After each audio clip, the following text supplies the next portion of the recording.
Bonjour tout le monde, aujourd'hui on se retrouve pour une nouvelle vidéo. Donc aujourd'hui on se retrouve pour la Strada. Alors je sais, ça fait très longtemps que j'ai pas fait de vidéo. Pas très longtemps, une semaine à presque 2 semaines. Tout simplement parce que je suis en vacances. Je suis pas dans le nord, je suis en Vendée, donc très loin de chez moi. Donc je peux pas trop vous faire de vidéos concernant la motoculture et le modélisme. Mais dans le camping où je suis, j'ai embarqué ma voiture RC et je peux vous montrer comme quoi ça prouve que je ne suis pas du tout chez moi.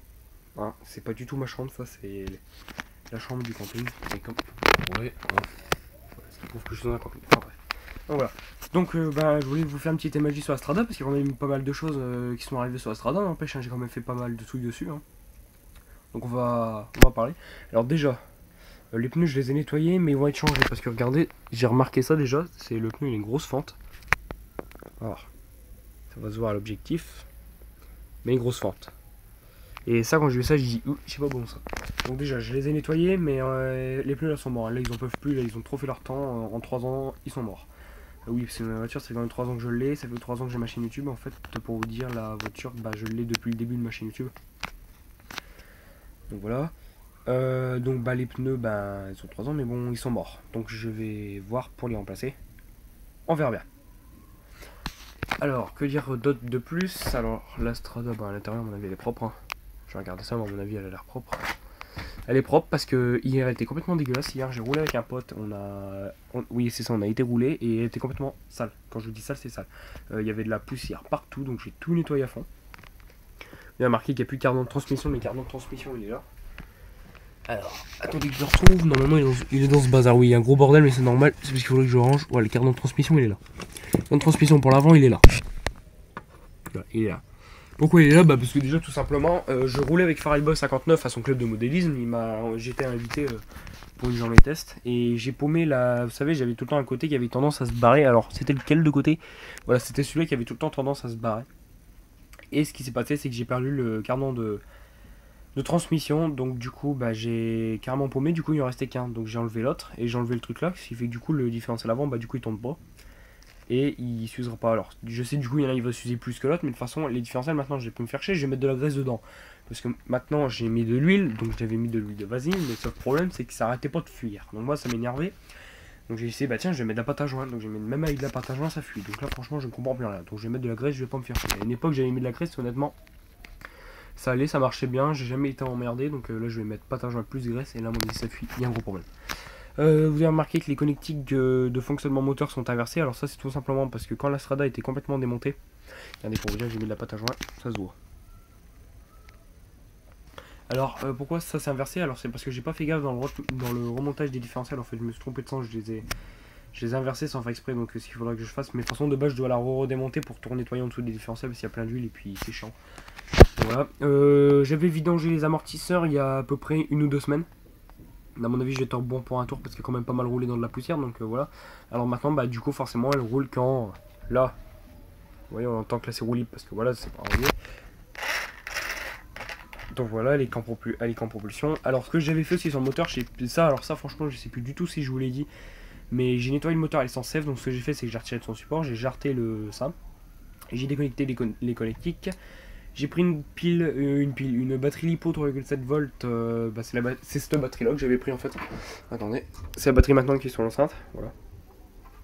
Donc celle-ci. Et puis ce que j'avais fait c'est que. Alors attendez, parce que c'est un bordel là, c'est pas obligé. Tout mon bordel. Ah oui, puis pour info, j'ai paumé ma maglite. Hein. La lampe, je sais plus où je l'ai foutue, donc bref. Vous avez fait des vidéos de présentation dessus, enfin bref. Et j'ai nettoyé le moteur à l'essence F. Je peux vous dire que la crasse il y en avait à l'intérieur. Et je peux vous dire que maintenant fait largement moins de bruit. J'ai le variateur qui commence à déconner. De toute façon c'est pas un problème parce que je vais passer en brushless. Donc avec un moteur brushless j'aurai largement plus de performance. Et du coup ce qui va être obligatoire c'est de changer le variateur. Donc voilà. Qu'est-ce que j'ai fait d'autre? Donc oui, donc la roue qui arrêtait pas de se barrer en attendant que je la remplace ou même jamais. Ce que j'ai fait c'est que j'ai foutu de la glu. Pareil, là j'avais une vis où le filetage était foiré, donc j'ai changé. Là on voit, là il y a la vis d'origine. Là, c'est pas la vis d'origine. Donc ce que j'ai fait, c'est que j'ai foutu de la glu sur la machin, mais de façon, à mon avis, ça va être. Je crois que ça va me faire tout loin quand je vais vouloir desserrer.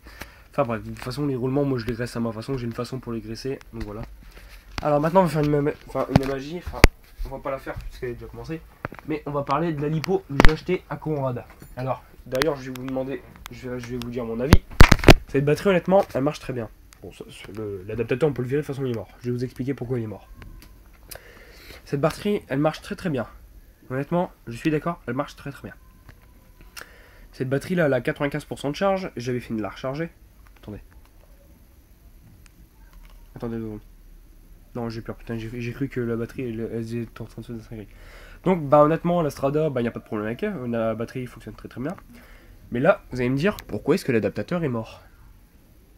Il ne pas qu'il manque quelque chose. Je vais vous expliquer pourquoi. J'avais branché la batterie en charge, donc là, bah, de base, c'est une connectique comptée. J'avais branché la batterie en charge, et ce qui s'est passé, c'est que j'ai dit à ma mère, tu arrêtes le chargeur et tu débranches la batterie. Sauf que elle, ce qu'elle a fait, c'est qu'elle a laissé ça, comme ça, branché au cordon de charge. Et il y avait ces... alors, attendez que je prenne sur le chargeur. Ça, en fait, alors je vais vous montrer. Alors attendez, je vais vous montrer comment c'était. Voilà, donc ça, on imagine que c'est branché. Ça, c'est pareil que c'est branché là. Donc ça fait jgling. Regardez, ça c'est mort. Bon, ça n'empêche pas quand même que je peux quand même l'utiliser. Je peux quand même tout de même l'utiliser, ça, il n'y a pas de problème. Mais ce qui s'est passé, c'est que ça m'a cramé l'adaptateur. Donc ça, il n'y a pas de problème. Ce que je dois faire, c'est qu'à mon avis, je risque de couper ici, de mettre une connectique Tamiya. Ou soit je coupe ici, et je rajoute une autre connectique. Je vais voir, mais normalement, je dois en avoir des connectiques Tamiya. Je vais regarder, mais normalement, je dois en avoir. Attendez, on va rentrer ça là-dedans. C'est... Voilà, je fais ça. C'est pour éviter les pins. Bon, je ferai ça tout à l'heure. Donc voilà. Alors, que dire de plus sur les batteries? Donc ouais, bah du coup, bah en attendant, bah ouais, je roule qu'avec la 4006. Mais la 4006, elle est très lourde. Et puis la bagnole n'avance pas du tout. Donc ouais. Donc pareil, il faut que je vous parle de la Cobra TC3P. Ça, c'est la télécommande que j'ai acheté. Ça, c'est la deuxième télécommande que j'ai acheté pour la Strada. Parce que la télécommande d'origine, elle avait grillé. Et puis même, elle était morte de chez morte. Le machin, tu pouvais... Ça, pour la direction, tu pouvais le faire donc ce qui prouve qu'elle était complètement morte. Donc je l'ai changé, mais c'est pour ça que du coup d'ailleurs je suis avec une réception Cobra, mais non Maverick, puisque les réceptions Maverick en fait faut pas leur demander trop parce qu'en fait sinon bah ça grille. Et en fait cette télécommande, bah franchement j'utilise ça depuis 1 an. Ça va bientôt faire un... Alors pour vous dire, attendez, je réfléchis, j'ai acheté ça quand? Ouais non, j'ai acheté ça en janvier. Donc elle aura 1 an bah en janvier.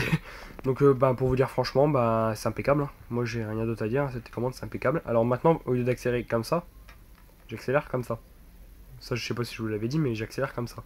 Et en fait, je peux vous dire franchement, je préfère accélérer comme ça. Vous allez me dire, ah putain c'est bizarre, moi j'arriverai pas. Mais en fait, moi j'ai pris l'habitude d'accélérer comme ça. Donc bah honnêtement, c'est comme si je faisais comme ça. Mais honnêtement, je vous dis franchement, je préfère accélérer comme ça. Mais je pense qu'à mon avis, si un jour je retombe sur une option pour pouvoir faire comme ça, c'est ce que je ferais. Parce que de base, même pour le cerveau, ça c'est inversé. Donc ce que j'ai fait, c'est que sur la télécommande, j'ai pu l'inverser. Mais ça, j'ai pas pu. Alors comment on fait? Je sais pas. J'ai cherché des heures et des heures, bah j'ai pas trouvé. Donc voilà. Non, parce que de base, quand on faisait comme ça, elle tournait de l'autre sens. Quand on fait comme ça, de base, on est habitué à un sens. Surtout nous les modélistes. Et ben, quand ça va comme ça, en fait, elle allait comme ça. Au niveau des roues. Et quand on allait comme ça, elle partait de ce sens-là, les roues. Enfin, je sais pas si vous avez trop compris. Moi, en tout cas, c'est un peu... C'est vrai que c'est un peu difficile à expliquer, mais bon. Donc voilà. Donc bah sinon, cette télécommande est très bien. Et d'ailleurs, c'est même mieux sur batterie. Pour vous dire, je préfère largement sur batterie parce que... déjà, moi, de toute façon, quand je roule, ce que je fais, c'est que je fais ça. Voilà, donc là, on a F50. Mais moi, je me mets en voltage. Comme ça, j'ai le voltage de la batterie sous les yeux. Donc là, elle a 4 volts, donc elle a sa moitié de charge. 3,9, 4 volts, c'est non, c'est 3,7 volts son moitié de charge. On me demande de la télécommande à 3,7 volts, elle fait bip bip bip bip bip bip bip bip, ce qui veut dire qu'il faut la recharger. Donc ça c'est pas un problème. Bah, la 4006, j'ai l'impression qu'elle par contre elle a décidé de me dire goodbye everywhere. Moi j'en ai marre d'être rechargé, je ne fonctionne plus. Parce que hier j'ai rechargé cette batterie à fond et après j'ai roulé et ça a duré 10-15 minutes. D'habitude je durais quand même 45 minutes. Donc je sais pas, mais je me suis quand même posé des questions. Alors est-ce que c'est le fait que je dois avoir des accus dedans qui doivent peut-être être capoutes? Je pense que ça doit être ça. Il faut vous dire que c'est pas une batterie de marque. Hein. Mais la Conrad par contre en lipo, putain c'est... Waouh, c'est la tuerie. Par contre 2000 mAh je peux pas dire, mais c'est petit. Mais ça marche très bien. Donc le brochet, ouais. Le variateur, ouais. N'en parlons pas. De toute façon, ces deux éléments là et là risquent d'être changés l'année prochaine. De toute façon l'année prochaine avec l'argent que je vais avoir à Noël, je peux vous dire qu'il va y avoir de sacrés changements sur la bagnole. Notamment les pneus. Notamment le moteur. Ça il sera même plus, puisqu'un brushless n'a pas besoin de refroidissement. Un moteur brushless, il faut vous dire que ça chauffe pas. Le variateur, ça y sera plus. La connectique Tamiya, ça y sera plus. Et on sera sur une connectique comme celle-ci. Donc une connectique en T. C'est que connectique en T, c'est très con à faire. Hein, c'est vraiment très très bien. Donc voilà, donc après, que dire de plus? Bagwell, Cobra TC3P, bah, honnêtement, c'est un chargeur qui marche très bien. Que dire de plus du coup sur Strada? Bah, je pense que ça doit être tout. Ouais, ça doit être tout. Bon bah voilà, j'espère que cette vidéo vous a plu. Si elle vous a plu, n'hésitez pas à la liker, à la partager, à la commenter. Et moi je vous dis bye pour une prochaine vidéo. Ouais. Ciao ciao, salut YouTube.